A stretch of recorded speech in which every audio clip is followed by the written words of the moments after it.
नमस्कार दोस्तों, मेरा नाम है प्रदीप चौहान। बात समझनी है तो पूरी सुननी होगी। दोस्तों, देश का छात्र अपनी मांगों को लेकर देश का युवा और साथ में कुछ शिक्षक सड़क पर उतरते हैं तो उन पर रात के अंधेरे पर डंडे बरसाए जाते हैं। देश का युवा हक की मांग करता है तो उन्हें थाने का रास्ता दिखाया जाता है। देश के युवा रोजगार मांगते हैं तो उन्हें झुंझुना पकड़ाया जाता है। और उसी देश में एक सीनियर सांसद जो पूर्व मंत्री भी रहे सत्ताधारी पार्टी के, वो आज के बच्चों को ज्ञान देते हैं कि हमारे दुनिया के पहले अंतरिक्ष यात्री हनुमान जी थे। और उसी ज्ञानी आदमी के खुद के बच्चे विदेशों में पढ़ते हैं। चाहूँ तो मैं उनके बच्चों की तस्वीर भी लगा सकता हूँ, लेकिन मैं नहीं लगाऊंगा क्योंकि उनमें उन बच्चों का कोई कसूर नहीं है। लेकिन ये बताना ज़रूरी है कि जो शख्स अपने देश के बच्चों को ज्ञान दे रहा है कि देश के विश्व के या दुनिया के पहले अंतरिक्ष यात्री हनुमान जी थे, खुद के बच्चे पढ़ाई कहाँ कर रहे हैं या ज्ञानवर्धन अपना कहाँ से बढ़ा रहे हैं। उनका भी कसूर नहीं है जब देश के प्रधानमंत्री कहें कि पहली प्लास्टिक सर्जरी श्री गणेश जी की हुई थी, तो ये भी कह सकते हैं कि हाँ, पहले अंतरिक्ष यात्री हनुमान जी थे। जब पूरी दुनिया को दिख रहा है कि समूचा विपक्ष सत्ता के खिलाफ है भारत में, हर देश की मीडिया ने कवरेज की है, उसके बावजूद सत्ता में बैठी पार्टी अगर अपने धड़ल्ले से काम कर रही है तो कुछ तो वजह होगी। इसकी वजह साफ है। वजह एक है कि वो जानती है कि जो नेता अभी जड़ें हिलाने की कोशिश कर रहा है, जो लोग उसके पीछे खड़े हैं, जिसे वो अपनी स्ट्रेंथ मान रहा है, जिसे अपनी वो ताकत मान रहा है, वही लोग एक दिन जैसे ही वो हमारी गद्दी के पास पहुंचेगा, सपोर्ट छीन लेंगे और उसे उस तरह से गिरा देंगे जैसे दही हांडी के वक्त जो टीम ऊपर चढ़ती है हांडी फोड़ने के लिए, कैसे आखिर में जाके कई बार पूरा उनका पिरामिड गिर जाता है। वो बीजेपी जानती है कि राहुल गांधी चाहे भी या जनता जितना मर्जी पुश कर ले, लेकिन सत्ता के पास आते आते बहुत से लोग उनकी टांग खींचेंगे। और टांग खींचने वालों में कोई बाहर के नहीं होंगे, कोई बीजेपी के लोग नहीं होंगे, वही होंगे जिनको राहुल गांधी अपने साथ लेकर चलने की कोशिश करें, जिन पर भरोसा करते हैं। और जब ऐसे लोगों की बात आती है तो 3 नाम एकदम सामने आते हैं: ममता बनर्जी, अखिलेश यादव और अरविंद केजरीवाल, जिनके अगर नामों के पहले अक्षर ले लें तो बनता है मां। मां अपने आप में एक बहुत बड़ा शब्द है, पूरा ब्रह्मांड इसमें समाता है। हर भाषा में, चाहे वो हिंदी, चाहे उर्दू, चाहे अरबी, चाहे फारसी, चाहे इंग्लिश, चाहे फ्रेंच, इस शब्द के जो साउंड है, ध्वनि है, वो कहीं ना कहीं आपको एक जैसी मिलती लगती है। चाहे माँ बोलो, चाहे ममा बोलो, चाहे अम्मा बोलो, कुछ भी बोलो, तो उस साउंड को देने वाले नाम को मुझे समझ में नहीं आता कि दिक्कत आखिर है क्या, मर्ज क्या है इसका। ये मर्ज मोदी से है दिक्कत या दिक्कत राहुल गांधी से है? मर्ज मैं इसलिए बोल रहा हूं क्योंकि जब जब राहुल गांधी मजबूत होते दिखते हैं, जब इंडिया गठबंधन एकजुट दिखता है, लगता है अब की बार इंडिया गठबंधन बहुत मजबूत है, विपक्ष मजबूत है इनफैक्ट, तब कहीं ना कहीं ये लोग कुछ ना कुछ ऐसी हरकत या ऐसी बयानबाजी या ऐसा काम कर देते हैं जहां पर फिर से विपक्ष में दरारें दिखनी शुरू हो जाती है और बीजेपी को मौका मिल जाता है। पिछले 1 महीने में जब सेशन चला, मॉनसून सत्र चला, पूरा विपक्ष वोट चोरी के मामले पर एक साथ खड़ा हुआ, एसआईआर को लेकर एक साथ खड़ा हुआ। उसमें अरविंद केजरीवाल भी शामिल थे, जो इंडिया गठबंधन से अपने आप को बाहर कर चुके हैं। सब एक साथ आए, उपराष्ट्रपति के उम्मीदवार को लेकर एक साथ खड़े हुए सब। और सब लगा कि राहुल गांधी के पीछे पूरा विपक्ष एक साथ खड़ा हो गया है, और यहां तक कि गोदी मीडिया ने भी कहना शुरू कर दिया था कि समूचे विपक्ष ने राहुल गांधी को अपना नेता मान लिया है। ऐसा लगता है क्योंकि राहुल गांधी के उठाए मुद्दे पर सब एक सुर, संसद में भी और सड़क में भी एक सुर में बात कर रहे हैं। तभी बीजेपी एक पासा फेंकती है, एक चाल चलती है। वो संविधान में एक बदलाव करने का एक प्रस्ताव रखती है, जिसके तहत देश के प्रधानमंत्री से लेकर राज्य के मंत्री तक अपनी कुर्सी गंवाने पर मजबूर हो सकते हैं अगर हिरासत में 30 दिन से ज्यादा वो रह गए, और मामला ऐसा हो जिसमें 5 साल से ज्यादा की सजा हो, जो बहुत आसान है। इसके भी विरोध में पुरजोर आवाज विपक्ष एक साथ उठाता है, लेकिन सरकार कहती है कि हम इस मामले को जेपीसी में दे देते हैं। जेपीसी जाहिर सी बात है, ये शायद 31 सांसदों की कमेटी बनेगी, 21 लोकसभा के, 10 राज्यसभा के, और पार्टी की जो स्ट्रेंथ है दोनों सदनों में, उस हिसाब से आपको रिप्रेजेंटेशन मिलेगी, जिसके हिसाब से एनडीए को वहां संख्या ज्यादा होगी।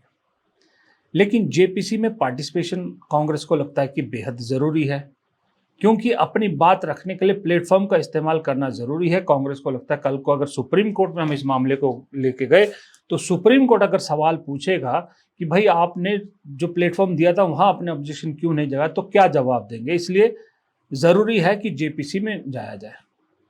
लेकिन पहले ममता बनर्जी, अब अखिलेश यादव ने कह दिया कि वो जेपीसी में शामिल नहीं होंगे। अरविंद केजरीवाल पहले ही कह चुके। तीनों ने अलग सुर अलाप कर फिर बीजेपी को एक मौका दे दिया कि क्यों ना फिर से इस देश को दिखाया जाए कि ये गठबंधन या जो विपक्ष है ये हमारे खिलाफ कभी मजबूत नहीं हो सकता, कभी एकजुट हो ही नहीं सकता, इनके खुद के इंटरेस्ट है। बात सही भी है।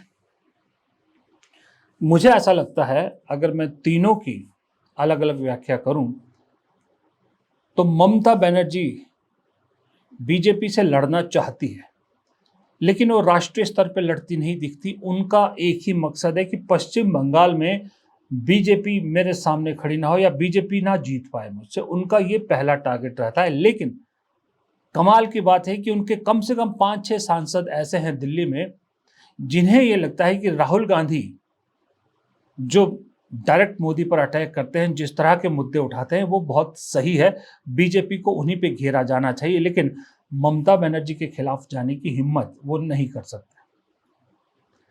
ममता बनर्जी राष्ट्रीय स्तर की जब बात करती हैं तो वो किसी भी हालत में राहुल गांधी को एक बड़े राष्ट्रीय नेता के रूप में एक्सेप्ट नहीं कर पाती। वहां उन्हें मोदी मंजूर है लेकिन राहुल गांधी मंजूर नहीं है। घर में बीजेपी मंजूर नहीं है। ऐसा नहीं है कि घर में कांग्रेस मंजूर है, वो भी नहीं है।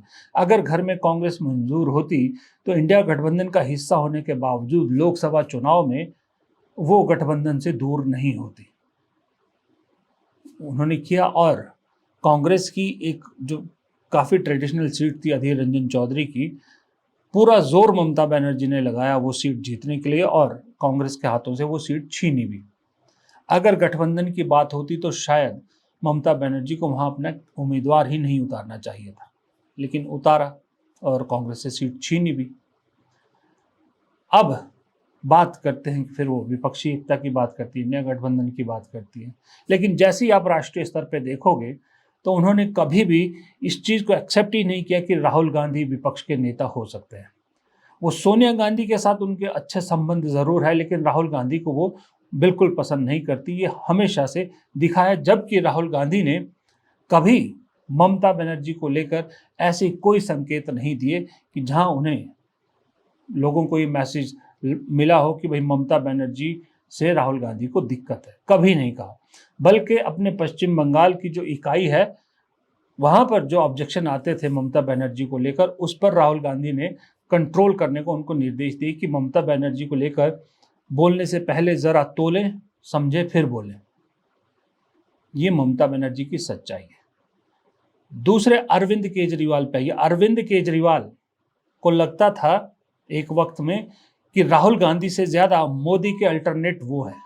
उन्हें लगता था पूरा देश उनके साथ खड़ा है, राहुल गांधी से ज्यादा टक्कर वो दे सकते, क्योंकि मोदी जिस तरह की राजनीति करते हैं ठीक उसी तरह की राजनीति अरविंद केजरीवाल करते हैं। लेकिन दिल्ली के हार ने अरविंद केजरीवाल को किनारे कर दिया और दिल्ली में हार के लिए वो बीजेपी से ज्यादा कांग्रेस को जिम्मेदार ठहराते हैं।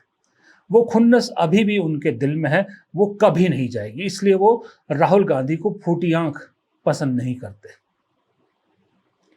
तीसरे आइए अब अखिलेश यादव। अखिलेश यादव की दुविधा कुछ और है।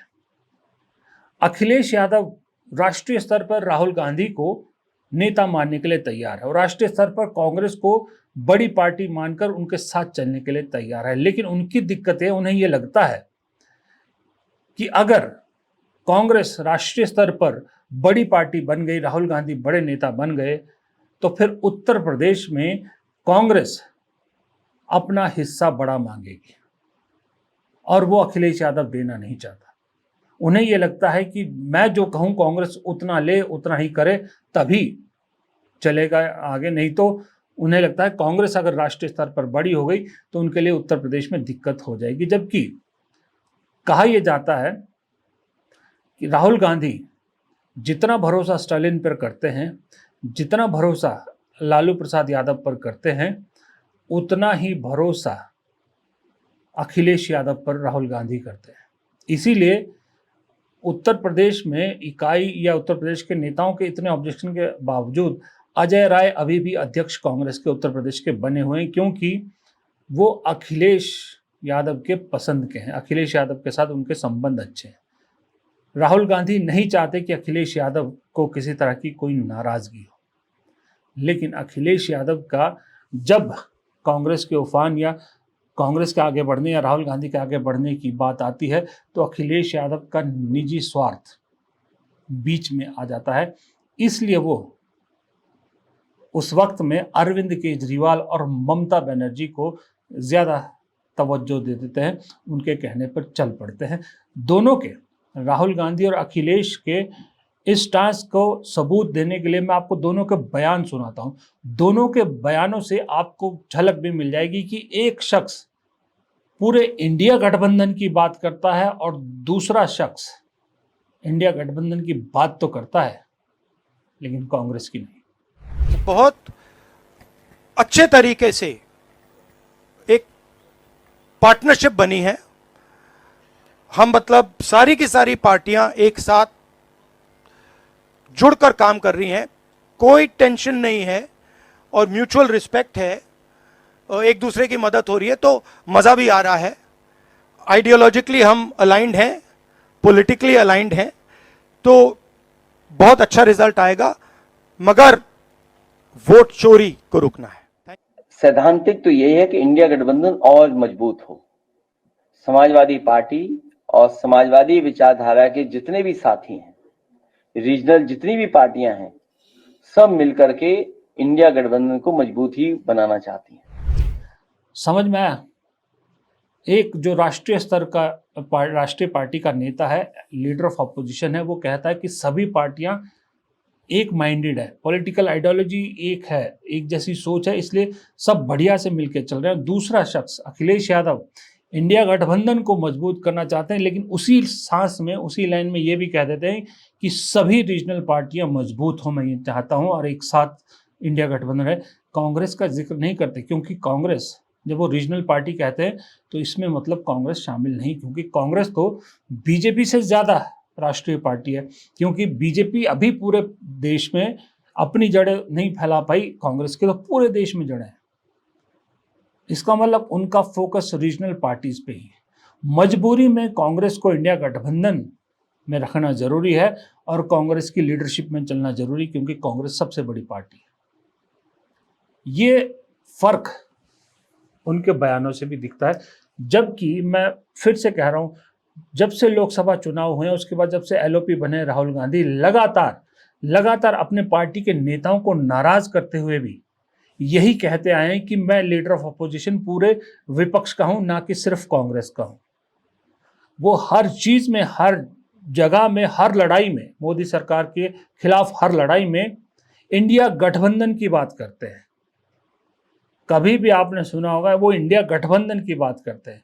जहां भी जाते हैं वो कहते हैं इंडिया गठबंधन हराएगा, इंडिया गठबंधन हराएगा, इंडियन गठबंधन हराएगा, इंडिया गठबंधन चुनाव आयोग को मनमानी नहीं करने देगा, इंडिया गठबंधन चुनाव आयोग से जो है वो सही काम कराएगा। वो हर जगह एक ही नाम लेते हैं। लेकिन ये तीन पार्टियां, खास करके अब क्योंकि अरविंद केजरीवाल इंडिया गठबंधन का हिस्सा नहीं है, तो अगर उन्हें अलग कर दिए तो भी अखिलेश ममता चाहते हैं कि बीजेपी हारे, लेकिन उनके प्रदेश में हारे। राष्ट्रीय स्तर पर उनका मर्ज ये है कि अगर राहुल गांधी बड़े हो गए और कांग्रेस बड़ी हो गई तो दिक्कत ये है कि फिर उनके लिए ज़मीन बचानी मुश्किल हो जाएगी, क्योंकि कहीं ना कहीं वो उगी तो कांग्रेस की ज़मीन पर ही है।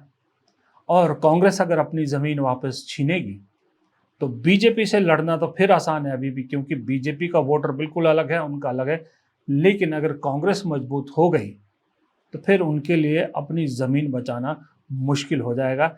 इसलिए वो अपने सर्वाइवर के लिए राष्ट्रीय स्तर पर कांग्रेस को बलि का बकरा तो बनाना चाहती है, लेकिन कांग्रेस को जीतता हुआ नहीं देखना चाहती। ये दरअसल उनका असली मर्ज है। और अरविंद केजरीवाल बाहर बैठकर, वो कहते हैं ना, दो बिल्लियों की लड़ाई में बंदर मज़े ले गया, रोटी बंदर के हाथ ले गई, वही खेल अरविंद केजरीवाल बाहर बैठ के देखना चाहते हैं कि ये लोग इकट्ठे होके बीजेपी को हराएं, लेकिन फिर आपस में लड़ें और मुझे कोई फ़ायदा हो अरविंद केजरीवाल की। फ़िलहाल यही गेम है।